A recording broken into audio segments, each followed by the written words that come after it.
여러분 안녕하십니까? 중앙선거방송 토론위원회가 주관하는 제22대 비례대표 국회의원 선거 후보자 토론회 진행을 맡은 MBC 아나운서 차미연입니다. 오늘 토론회는 4월 10일에 실시될 제22대 국회의원 선거를 앞두고 각 정당의 정책과 공약을 비교하는 데 도움을 드리기 위해서 마련됐습니다. 그럼 오늘 나와주신 분들 소개해드리겠습니다. 기호 9번 조국혁신당 서왕진 후보입니다. 기호 3번 더불어민주연합 용혜인 후보입니다. 안녕하세요. 기호 4번 국민의 미래 한지아 후보입니다. 안녕하십니까. 기호 5번 녹색정의당 허순규 후보입니다. 반갑습니다. 기호 6번 새로운 미래 주찬미 후보입니다. 안녕하십니까. 경제, 사회 분야에 대한 토론을 진행합니다. 총 2개의 주제로 토론하는데요. 주제별로 사회자 공통 질문에 답변하고요. 첫 번째 주제는 주도권 토론, 두 번째 주제는 시간 총량제 토론으로 이어갑니다. 마지막으로 각 당의 마무리 발언으로 오늘 토론회는 끝이 납니다. 자, 그럼 본격적으로 토론을 시작하겠습니다. 첫 번째 주제는 민생경제 활성화 방안입니다. 먼저 사회자 공통 질문 드리겠습니다.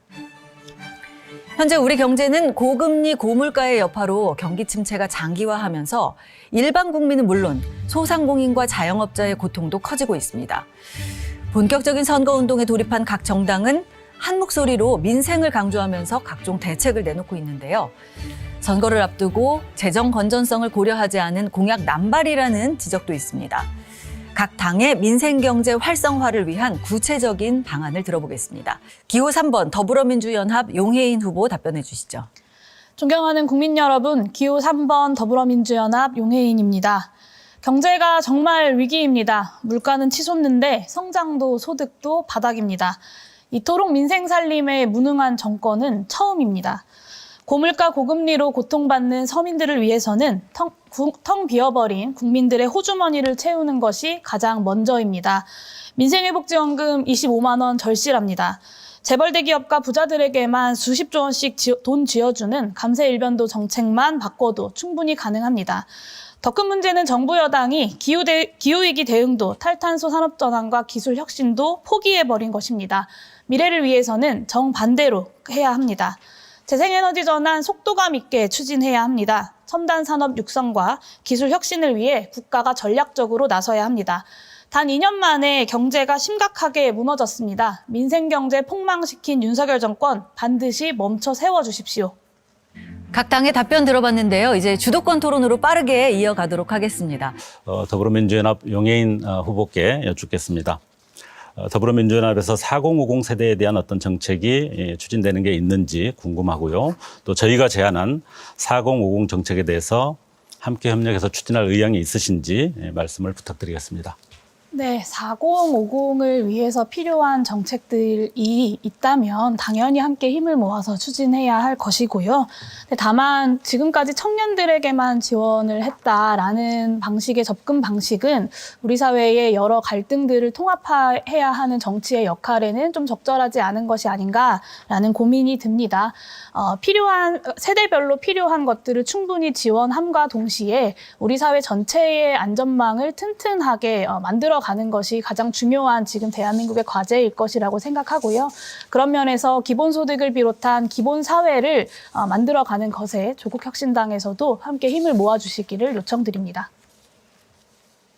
네.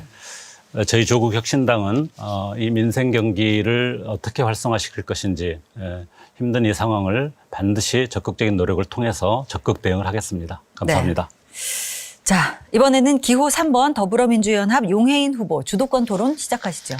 네. 한지아 후보님께 질문 드리겠습니다. 우리가 문제 상황은 합의를 해야 토론도 생산적으로 할 수 있는데요. 먼저 경제 성장률을 좀 짚어보겠습니다. 작년 세계 경제 2.6% 성장했습니다. 그리고 미국이 2.5%, 장기 불황인 일본조차 1.8% 성장을 했습니다. 대한민국만 1.4%였습니다. 광복 이후에 대한민국 경제 성장률 중에 뒤에서 6번째입니다. 작년에 IMF가 있었던 것도 아니고 코로나19 같은 위기가 있었던 것도 아닌데 말입니다.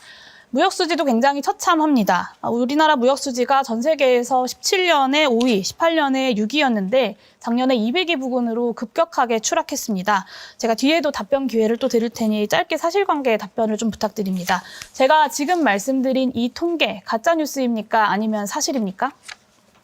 제가 그 통계는 정확하게 확인을 하지 못했기 때문에 지금 말씀드리기는 어렵지만 제가 알기로는 22년에는 역대 최대 수출액을 달성했다는 것으로 알고 있고 지난해에는 외국인 투자액이 300억 달러 돌파한 것을 최대 투자 유치 시점에 달성한 거는 그 통계는 제가 알고 있습니다. 네, 뭐라고 변명을 하시든 처참한 경제 실적이라는 것은 수치가 증명하고 있습니다. 경제 폭망, 이건 인정하셔야 합니다. 윤석열 대통령이 뭐라고 하셨습니까? 대한민국 제1호 영업사원이 되겠다고 하셨는데 이 정도면 심할서 말고 사직서를 쓰셔야 합니다. 다음은 에너지 전환에 대해서 좀 살펴보겠습니다.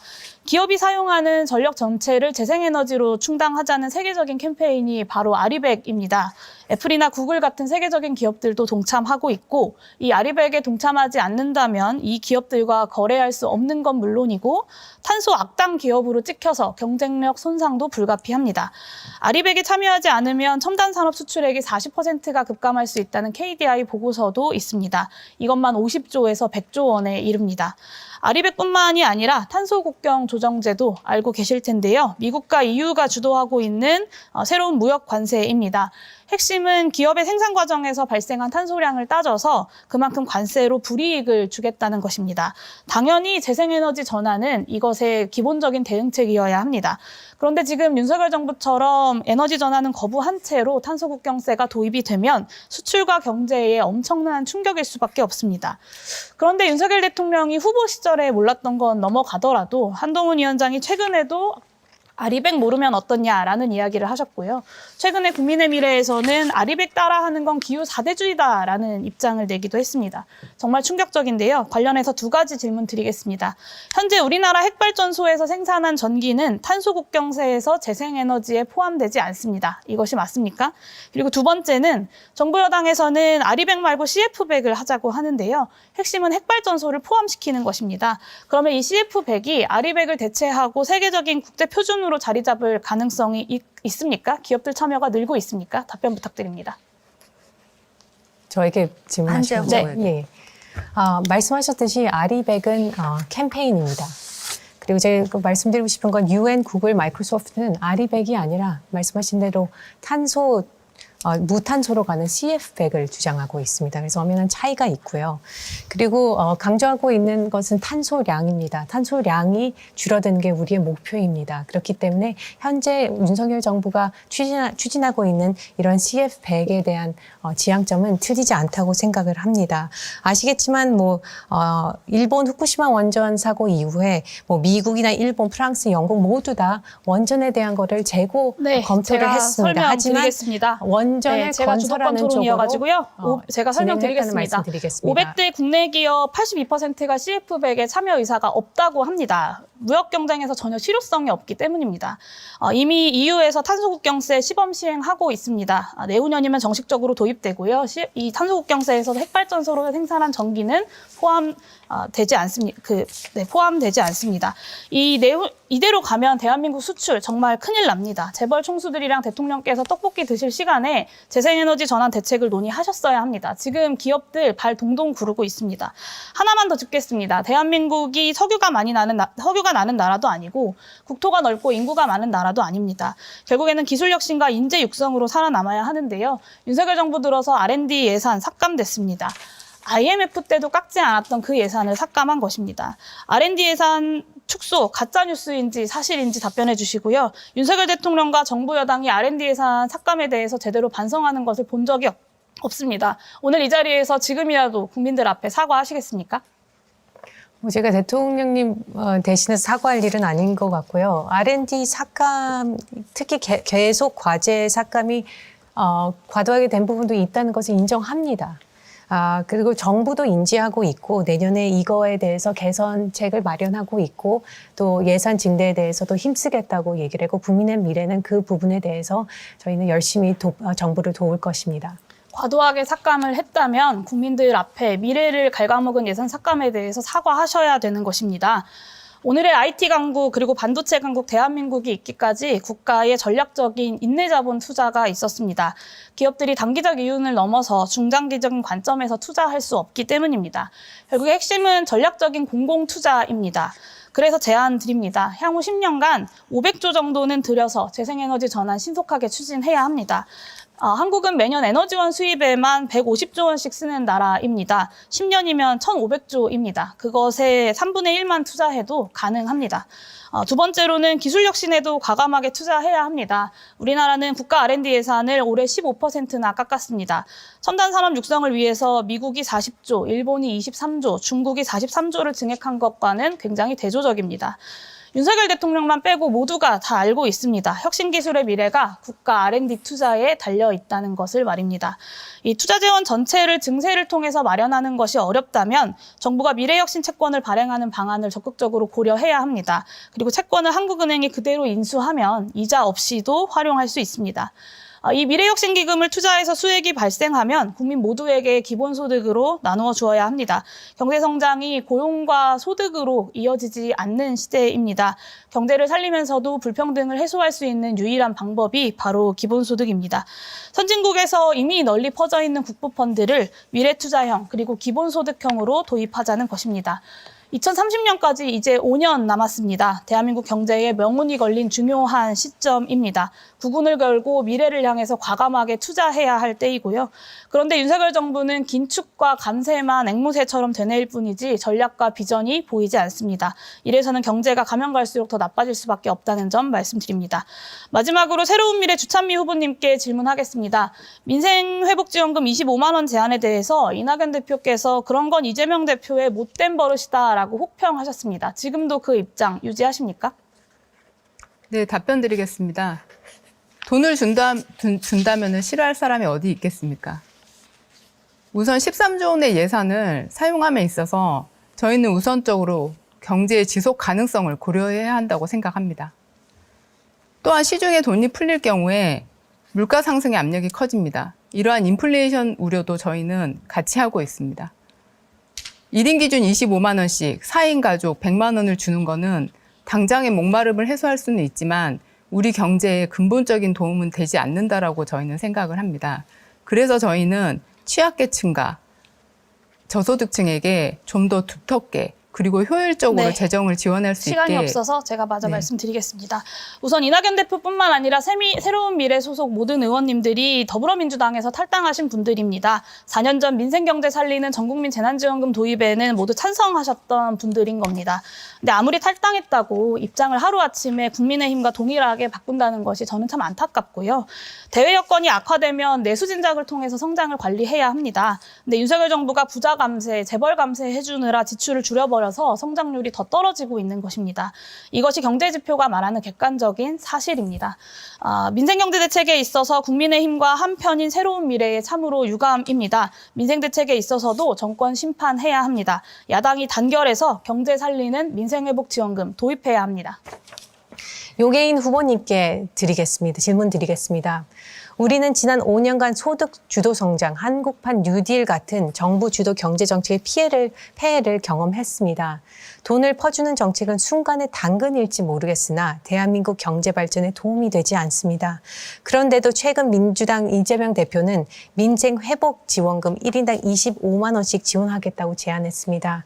용해인 후보님, 정말 25만 원으로 민생 회복이 가능할 것이라고 생각하십니까?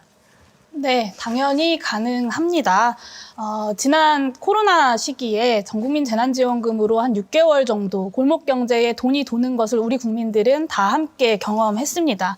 그리고 경제학에서는 일반적으로 경제활동 수준이 기존 성장 추세를 벗어나서 침체 상태라면 재정 지출을 늘려도 물가 자극이 제한된다는 것이 정설입니다. 그리고 결국 논점은 정부 지출이 물가를 추가로 자극하느냐 안 하느냐가 아니라 이미 저성장 상태에서 오를 대로 올라 있는 물가 고통을 가계가 전담하게 하느냐, 정부와 가계가 분담하느냐입니다. 당연히 이렇게 어려운 상황에서는 정부가 이 고통을 함께 분담해야 하는 것입니다. 예. 입장 차이가 있는 거라고 생각을 합니다. 선별적 서비스 복지 그리고 보편적인 현금 지원 이런 것들 보편적 현금 지원은 지양해야 된다는 게 기본 선순환과 지속 가능한 경제를 위해서 중요한 축이라고 생각합니다. 네, 다음은 우리 용해인 후보님, 네, 더불어민주당 기본소득당 출신 용해인 후보님께 질문 드리도록 하겠습니다. 두 가지 질문인데요. 윤석열 정부 부자 감세 참 심각하죠. 용해인 후보님 평소에도 비판적인 신 걸로 알고 있고 민주당도 똑같이 비판하고 있습니다. 그런데 2022년 15월 대규모 감세 법안을 민주당과 국민의힘이 함께 통과시켰습니다. 작년에 국민의힘과 같이 예산안 밀실에서 합의했습니다. 민주당이 합의하지 않았으면 통과 안 됐겠죠. 용해인 후보님 당시에 감세 법안 찬성하지 않았던 걸로 기억하는데 이런 민주당의 언행불일치에 대해서 어떻게 생각하시는지, 그리고 감세 법안 철회해야 한다고 보십니까? 이거 하나가 있고요. 두 번째로는 지금 더불어민주당, 조국혁신당 전부 다 공항 얘기 안 합니다. 기후 얘기하면서 전 세계적인 트렌드와 달리 신공항 침묵하고 있거든요. 가덕도, 제주, 제2공항, 새만금 이거 다 합치면 30조 원 예산이 있습니다. 왜 이거 공항 얘기 안 하십니까? 작년에 가덕도 신공항 표결 찬성도 반대도 아닌 기권표 던졌는데요. 민주당이 함께 통과시킨 감세 법안에 대한 입장과 이 공항 정책 어떻게 할 것인지 답변 부탁드리겠습니다. 네, 말씀하신 것처럼 저는 국회에서 일관되게 감세 정책에 반대해 왔습니다. 그리고 제가 가장 앞장서서 반대한 의원이라고 저는 자부합니다. 앞으로도 이 대한민국의 미래를 망치는 윤석열 정부의 감세 정책에 대해서 계속해서 목소리를 낼 것이고요.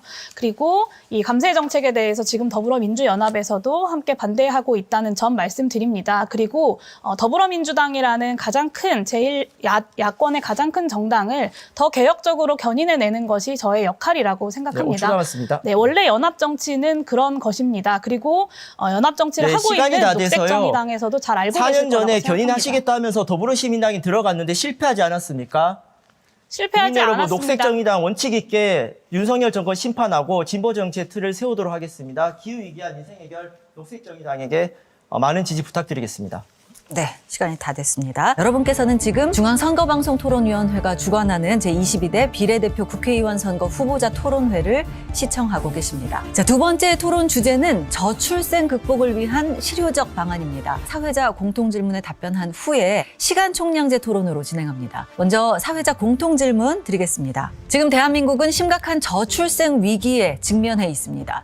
2023년 기준 우리나라 합계 출산율이 0.72명으로 세계 최저 수준을 기록했고 올해는 0.6명대로 더 떨어질 거라는 전망입니다. 정부를 비롯해 기업 등에서도 각종 출산 지원책을 내놓고 있지만 상황은 호전되지 않고 있습니다. 일자리와 주거, 보육 등과 연계한 지원과 사회적 인식 변화까지 고려한 대책이 필요해 보이는데요. 각 당의 저출생 위기 극복을 위한 방안을 들어보겠습니다. 기호 3번 더불어민주연합 용해인 후보부터 답변 듣겠습니다. 대한민국 완전히 망했네요. 우리나라 저출생 현실에 한 외국 교수가 이렇게 말했다지요. 참으로 부끄럽고 또 비통합니다. 초저출생은 그 자체로 대한민국의 민생 위기이고 또 성장 위기이고 안보 위기입니다.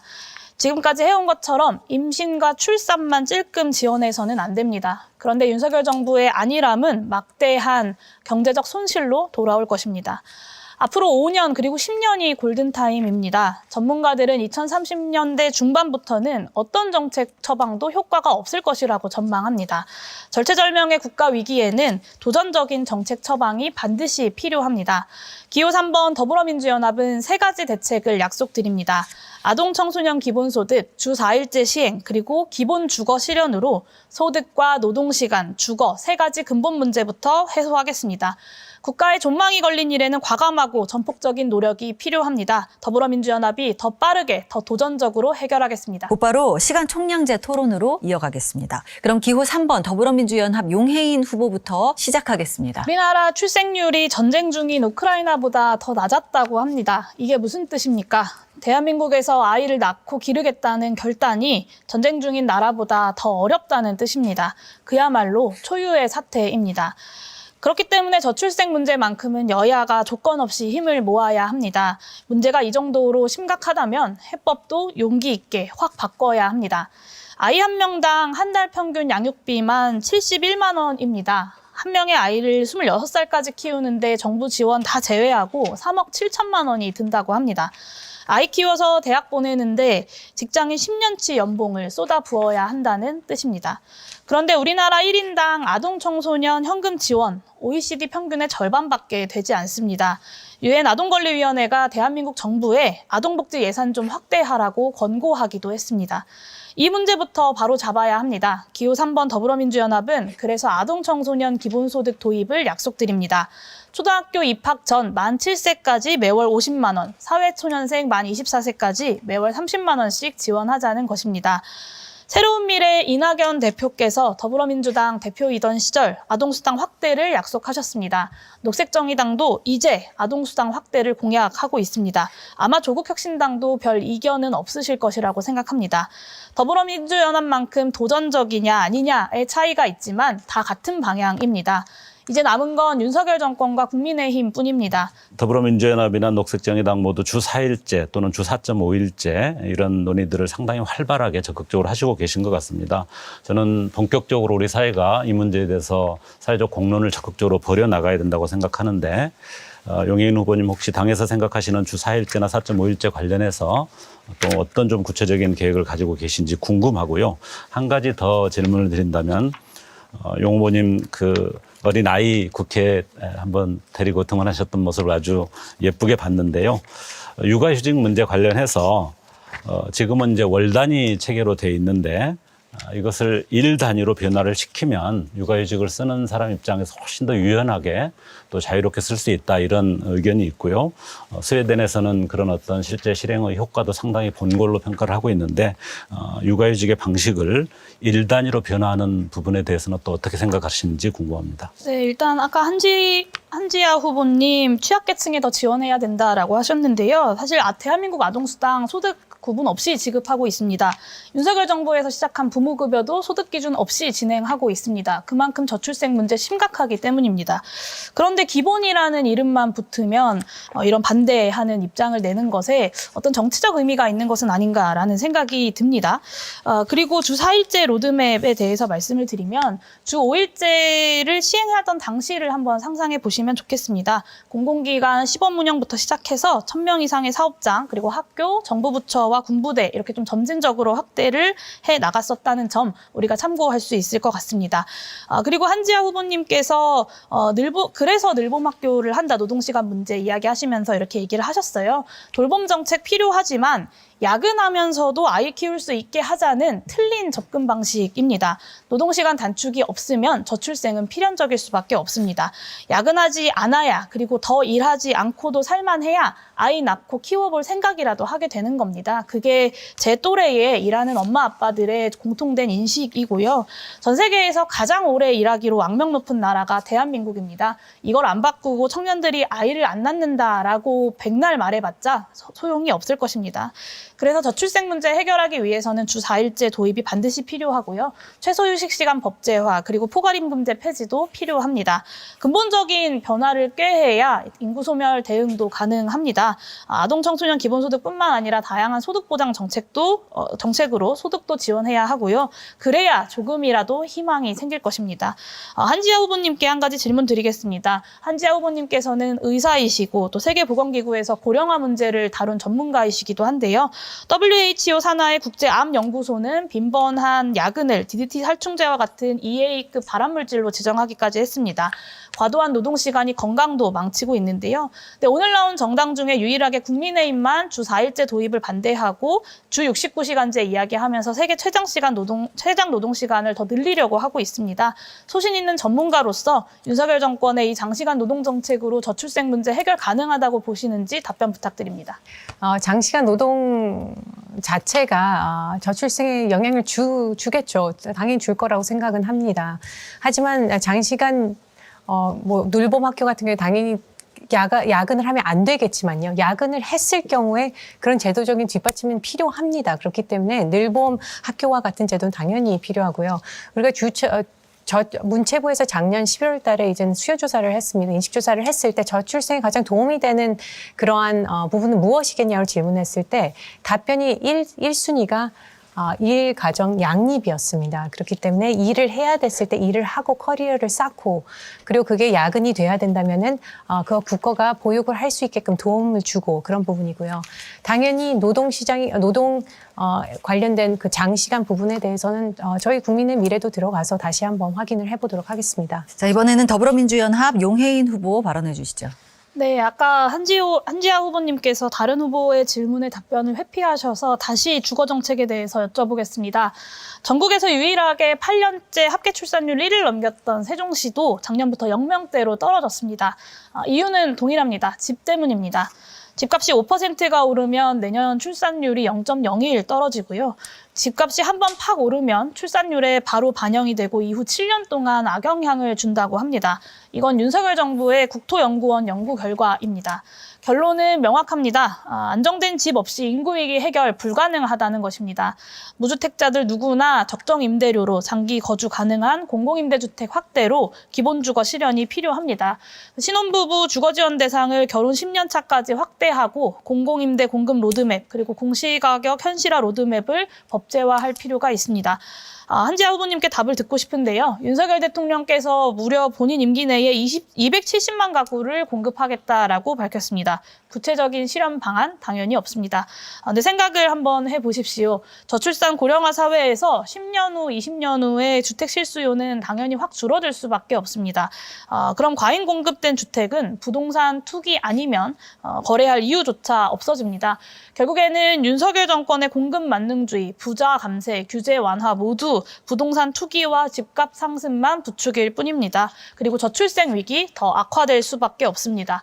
심지어는 초유의 깡통 전세 사기 피해에도 공공임대주택 공급 오히려 축소하고 매입 임대주택 공급까지 중단했습니다. 저출생 문제 해결하려면 투기와 무관하게 집 없는 서민들 실수요를 충족시킬 수 있는 공공임대주택 강화가 올바른 해법입니다. 그래서 질문 드립니다. 윤석열 정권의 퇴행적 부동산 정책 바로잡을 의지가 국민의 미래에게 있는지 답변 부탁드리고요. 그리고 공공임대주택 공급 원상복구 하시겠습니까? 답변 부탁드립니다. 예, 주택 가격이 오르면은 집 사기는 어렵고 당연히 청년과 결혼한 가정에게는 어려울 거라는 생각은 합니다. 집값이 가장 많이 올랐던 시기가 저번 정권이기도 하지요. 규제를 많이 했기 때문에 시장 경제 원리가 작동할 수가 없었고 집값은 오히려 더 많이 증가해서 그게 어려움으로 곧바로 이어졌습니다. 과잉 공급이 되면은 부동산 투기로 간다는 말씀을 주셨는데 투기로 가지 않고 시장 경제 원리를 따른다면 과잉 공급이 되면은 집값은 떨어지게 되어 있습니다. 그래서 그 부분에 대해서 말씀을 드립니다. 공공임대주택이나 공공주택에 대해서는 필요시 당연히 검토를 하게 되겠습니다. 저희 국민의 미래도 필요하면은 그 부분에 대해서 살펴보도록 하겠습니다. 더불어민주연합 용혜인 후보에게 질문 드리겠습니다. 이런 불공정한 사회 문제를 해결하기 위한 더불어민주연합의 정책은 어떠한 것이 있는지 답변을 부탁드립니다. 네, 저도 아기를 낳고 키우는 일하는 애기 엄마로서 정말 미안한 마음을 많이 느낍니다. 아기한테도 미안하고요. 또 아이를 봐주시는 친정엄마한테도 미안하고 저로 인해서 혼자 독박 육아를 많이 담당하고 있는 남편한테도 미안하고 일하는 엄마 아빠들은 늘 이런 미안한 마음에 죄책감에 사로잡혀서 아이를 키우고 또 동시에 일을 하고 있습니다. 말씀하신 것처럼 저출생 문제의 커다란 한 축이 사교육비에 대한 부담입니다. 그런데 최근에 사교육 해결은 고사하고 가회비, 학원비 세액 공제해주겠다라는 대책이 집권 여당에서 나왔습니다.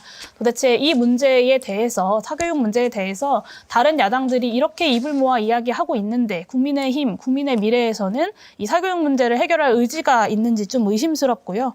소득 격차, 교육 격차, 지역 격차를 벌리는 또 다른 부자 감세 정책이라는 생각을 합니다.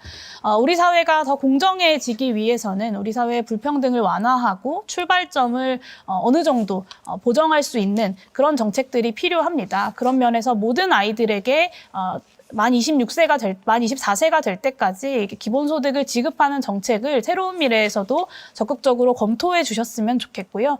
대한민국의 공정한 출발점을 만들고 또 평등한 사회를 만들어가는 출발점으로 새로운 미래에서도 더 함께 노력해 주시기를 요청드립니다. 네. 네, 생활동반자법 제정에 대해서 답변을 들어봤습니다. 국민의힘과 더불어민주연합, 조국혁신당 침묵하셨고요. 새로운 미래만 찬성하셨습니다. 기본소득당 국회의원일 때 생활동반자법 발의하신 용해인 후보님, 지금 너무 더불어민주연합에 빙의하신 것 같습니다. 네, 먼저 제가 정의당보다 먼저 생활동반자법을 발의한 사람입니다. 제가 생활동반자법을 반대하는 것처럼 말씀하시는 것은 사실과 전혀 다르고요. 인신공격을 통해서 선명성을 확보하고자, 선명해 보이고자 하는 것은 좀 삼가해 주시면 좋겠습니다. 21대 국회에서 저출생 대책 중에 하나로서 생활동반자법 함께 동료로서 논의할 수 있으면 좋겠습니다. 그리고 한지아 후보님 질문 주셨는데요. 임신, 출산, 그리고 돌봄에 대한 정책들 각 당들 많이들 가지고 있습니다. 그리고 당연히 좋은 정책들이 많이 있을 것이라고 생각하고요. 근데 제가 오늘 이 자리에서 계속해서 말씀드리고 있는 것은 임신과 출산에만 집중해서 저출생 대책을 내놓는 것들이 지금까지 전혀 효과가 없었다는 것입니다. 아이를 낳고 키울 수 있는 장기적인 안목을 가지고 좋은 사회를 만드는 것이 가장 중요하다는 점 말씀드립니다. 네, 마지막으로 네, 인구부처 만들고 예산 늘리고 돌봄 강화하고 여기 계신 정당들 중에 반대하는 곳 없습니다. 더불어민주연합의 질문은 명확합니다. 절체절명의 위기 앞에 도전적 투자 그리고 과감한 해법이 필요합니다. 2035년 지나면 백약이 무효한 상태가 됩니다. 저출생 해결 과감하게 도전하고 투자하겠습니다. 네, 이제 마무리할 시간이 다 돼가는데요. 오늘 토론회에서 미처 못다한 말씀이나 강조하고 싶은 말 있으실 텐데 마무리 발언 기회 드리겠습니다. 발언 시간은 1분씩입니다. 기호 3번 더불어민주연합 용해인 후보 말씀하시죠. 존경하는 국민 여러분, 참 힘든 시기입니다. 대한민국이 처한 위기가 너무나 엄중합니다. 무너지는 국민들의 삶을 되살려야 한다는 절박함으로 제1당에 안주하지 않고 진심을 담아 개혁 정책을 벼려냈습니다. 정부 여당이 나라를 망치고 있을 때 제1당의 책임이 더 무겁기 때문입니다. 국민 여러분, 앞으로 5년, 10년이 대전환의 골든타임이라 모두가 입을 모아서 이야기합니다. 그렇기 때문에 국가의 미래를 고민하지 않는 무능한 정권, 하루라도 빨리 멈춰 세워야 합니다. 비례정당 투표에서도 더불어민주연합에 힘을 모아주셔야 더 빠르고 더 힘있게 멈춰 세울 수 있습니다. 윤석열 정권 심판해 내겠습니다. 무너지는 대한민국 재도약하기 위한 전면적 개혁을 당장 시작하겠습니다. 이 두 가지 과제를 모두 해낼 수 있는 정당 기호 3번 더불어민주연합뿐입니다. 국민만 바라보고 열심히 뛰겠습니다. 감사합니다. 네, 이렇게 해서 5분의 마무리 발언까지 모두 들었습니다. 규칙과 시간 잘 지켜서 품위 있는 토론해 주신 5분 모두 감사드립니다. 비례대표 국회의원 선거 후보자 토론회, 국민 여러분 어떻게 보셨습니까? 모쪼록 오늘 토론회가 유권자 여러분의 최종 선택에 많은 도움이 되기를 바랍니다. 자, 바로 내일부터죠. 이번 제22대 국회의원 선거의 사전투표가 4월 6일까지 이틀간 실시되고요. 4월 10일 다음 주 수요일은 바로 선거일입니다. 유권자 여러분의 한 걸음이 민주주의를 위한 큰 걸음입니다. 소중한 한 표 꼭 행사하시길 바랍니다. 자, 오늘 열띤 토론을 펼쳐주신 5분 모두 수고 많으셨습니다.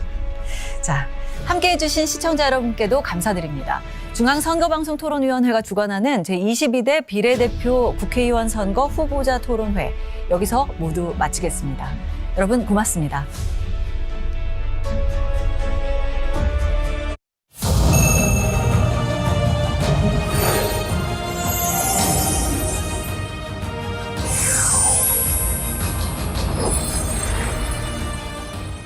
만나면 좋은 친구 MBC